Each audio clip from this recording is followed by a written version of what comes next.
Perhatian, PDKT online akan dimulai beberapa saat lagi. Mari siapkan hati kita untuk memuji dan menyembah Tuhan.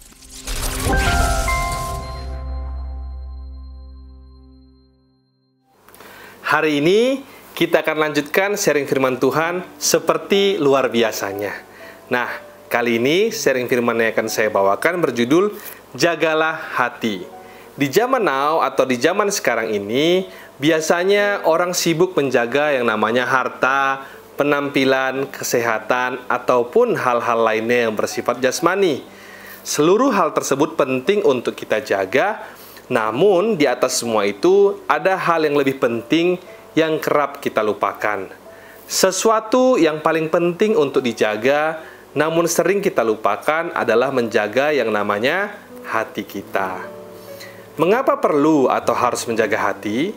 Jawabannya adalah karena bila hati kita sakit, maka jasmani kita pun bisa ikut-ikutan sakit. Atau bila hati kita kotor, maka ucapan yang kita keluarkan pun bisa ikut-ikutan menjadi kotor. Dan demikian pula sebaliknya, bila hati kita bersih, maka bersih pula lah perkataan maupun perbuatan kita. Firman Tuhan yang kita angkat hari ini berasal dari Amsal 4 ayat 23 yang berkata, "Jagalah hatimu dengan segala kewaspadaan, karena dari situlah terpancar kehidupan." Ayat ini jelas menunjukkan kepada kita bahwa ada sebuah hubungan yang erat antara hati kita dan jalan kehidupan kita. Banyak orang berkata bahwa pikiran ataupun otak manusialah yang menentukan jalan hidupnya. Akan tetapi, di sini firman Tuhan berkata bahwa hatilah yang menentukan, bukannya pikiran ataupun otak manusia. Oleh sebab itu, hati menjadi sesuatu yang sangat berharga di dalam kehidupan yang perlu untuk kita jaga dengan segala kewaspadaan. Mari kita kembali lagi ke Amsal 4 tadi dikatakan bahwa hati kita perlu dijaga dengan segala kewaspadaan. Kewaspadaan yang dimaksud dalam hal ini apa-apa saja? Mari kita coba bersama bahas satu persatu. Yang pertama, waspada terhadap yang namanya panas hati. Kita harus dapat menjaga hati kita agar tidak overheat, teman-teman. Belajar dari kisah Kain dan Habel dalam Alkitab, karena Kain panas hati, ia lalu membunuh adiknya Habel karena persembahan Habel diterima oleh Tuhan, sedangkan Kain tidak. Panas hati bisa menjadi sangat berbahaya bila kita biarkan berlama-lama karena bisa menimbulkan kematian. Jadi, please buat teman-teman semua, be careful dengan yang namanya panas hati. Yang berikutnya atau yang kedua yang perlu kita waspadai adalah tawar hati. Tawar hati ini perlu kita waspadai karena tawar hati bisa membuat kita kehilangan kesempatan berharga di dalam hidup kita. Sebagai contoh, orang yang baru sekali mencoba, lalu ia gagal, dan kemudian menjadi tawar hati, seterusnya ia bisa menjadi orang yang tidak pernah berhasil lagi menjadi orang sukses, karena orang tersebut sudah ciut duluan setiap kali mau mulai segala sesuatu. Selanjutnya, yang ketiga yang harus kita waspadai adalah tinggi hati. Nah, ini juga sangat berbahaya nih teman-teman, sebab tinggi hati bisa membuat seseorang itu jatuh. Tinggi hati bisa membuat Anda tidak pernah menjadi maksimal.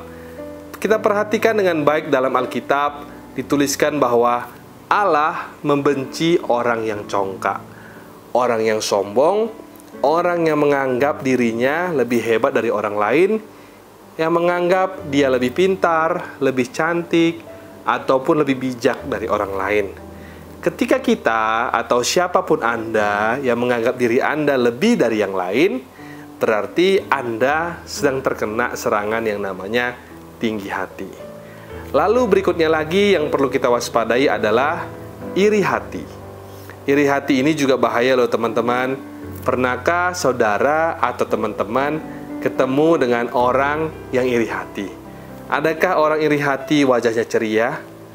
Coba sekali-kali kita melihat wajah orang yang sedang iri kepada orang lain.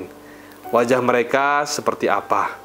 Saya sendiri belum pernah melihat orang yang iri hati itu bahagia. Biasanya orang yang iri itu dia nggak bisa tidur nyenyak ketika tetangganya punya kelebihan. Ketika tetangganya bisa lebih daripada dia, bisa membeli mobil lebih bagus dari dirinya, dia tidak bisa bernyanyi. Sebab orang iri hati adalah orang yang paling sewot di dunia ini. Dan hati-hati ya teman-teman terhadap yang namanya iri hati. Biasanya dia punya teman, dan teman iri hati itu adalah gosip. Setelah Anda iri hati, lalu kemudian Anda biasanya akan suka bergosip. Dan setelah itu pada akhirnya Anda tidak akan bisa menikmati hidup. Waspadalah terhadap yang namanya iri hati. Oleh sebab itu, jagalah hati kita baik-baik, karena Alkitab mencatat hati itu bisa sesak, teman-teman. Hati itu bisa sesak karena semua hal-hal yang buruk dimasukkan ke dalam hati tanpa difilter terlebih dahulu. Akhirnya hati itu sesak karena kepenuhan oleh hal-hal yang enggak-enggak, dan akhirnya tidak ada lagi tempat untuk hal yang baik lainnya. Waspada yang terakhir adalah sakit hati. Sakit hati tentunya sudah sering kita dengar, teman-teman. Saking banyaknya orang yang sakit hati, sampai-sampai sakit hati sering dijadikan lagu dan terkenal pula. Sering diputar di mana-mana kalau kita naik angkutan umum, makan di restoran, kafe, macam-macam lah pokoknya. Oleh sebab itu, teman-teman semua, jagalah hatimu. Sobat DC Ministry yang dikasihi Tuhan, betapa pentingnya bagi kita untuk menjaga hati kita supaya betul-betul murni di hadapan Tuhan. Oleh karena itu, setiap malam Daud selalu melakukan cek dan recheck terhadap hatinya, seperti yang tertulis di dalam Mazmur 139 ayat 23, "Selidikilah aku ya Allah, dan kenallah hatiku. Ujilah aku dan kenallah pikiran-pikiranku." Lalu, bagaimana menjaga hati kita? Nah, ini bagian yang paling penting yang mau saya bagikan kepada teman-teman semua. Yang pertama, bagaimana kita menjaga hati kita adalah dengan membawa hati kita kepada Tuhan melalui doa.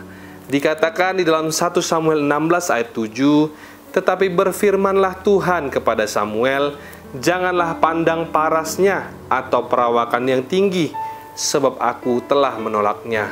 Bukan yang dilihat manusia yang dilihat Allah. Manusia melihat apa yang di depan mata, tetapi Tuhan melihat hati."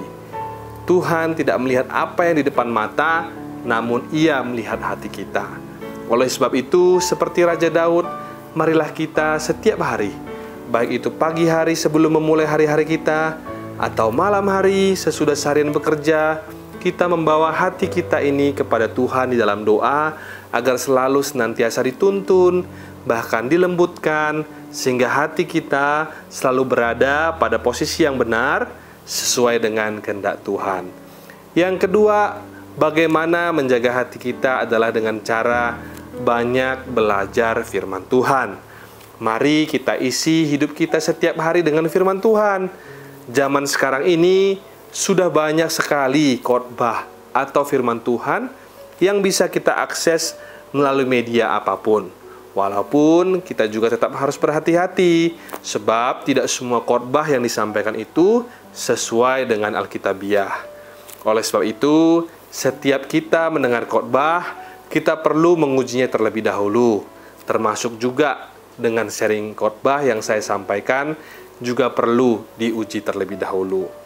Tapi maksud saya di sini adalah kalau sekarang itu sangat gampang bagi kita untuk belajar firman Tuhan, sebab firman Tuhan itu sekarang bisa ada di mana-mana, selama kita berniat untuk mencarinya. Firman Tuhan dalam Ibrani 4 ayat 12 berkata, "Sebab firman Allah hidup dan kuat dan lebih tajam daripada pedang bermata dua manapun, ia menusuk amat dalam sampai memisahkan jiwa dan roh, sendi-sendi dan sumsum, ia sanggup membedakan pertimbangan dan pikiran hati kita." Semakin banyak firman, berarti semakin murni dan bersihlah hati kita. Dan demikian juga sebaliknya.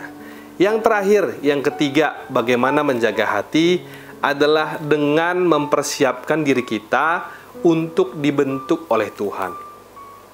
Yesaya 64 ayat 8 berkata, "Tetapi sekarang ya Tuhan, Engkaulah Bapa kami. Kamilah tanah liat dan Engkaulah yang membentuk kami, dan kami sekalian adalah buatan tangan-Mu." Begitu banyak cara yang bisa Tuhan lakukan untuk membentuk hidup setiap kita agar semakin hari semakin berkenan kepadanya. Dan tentunya untuk membawa kita semua untuk menjadi naik dan bukan menjadi turun. Sekalipun mungkin saja proses pembentukan yang kita alami itu tidak tentu nyaman dan enak bagi dunia, tapi yakin dan percayalah kalau rancangan Tuhan selalu di atas rancangan kita dan jalan Tuhan di atas jalan-jalan kita. Oleh sebab itu, mulai hari ini saya mengajak kita semua untuk mulai menjaga hati dengan cara yang pertama, membawa hati kita kepada Tuhan melalui doa. Yang kedua, banyak belajar firman Tuhan. Dan yang terakhir atau yang ketiga, dengan mempersiapkan diri kita untuk dibentuk oleh Tuhan. Demikian sharing firman Tuhan pada hari ini. Tuhan Yesus memberkati. Sebelum kita menutup perjumpaan kita pada hari ini, mari kita bernyanyi lagu Satu Hal Yang Kurindu.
Bersatu dalam doa. Bapa di dalam surga, terima kasih Tuhan buat sharing firman yang dibawakan oleh hamba-Mu pada hari ini Bapa. Senantiasa untuk mengingatkan kami Tuhan agar boleh menjaga hati kami dengan segala kewaspadaan, sebab dari situlah terpancar kehidupan Bapa.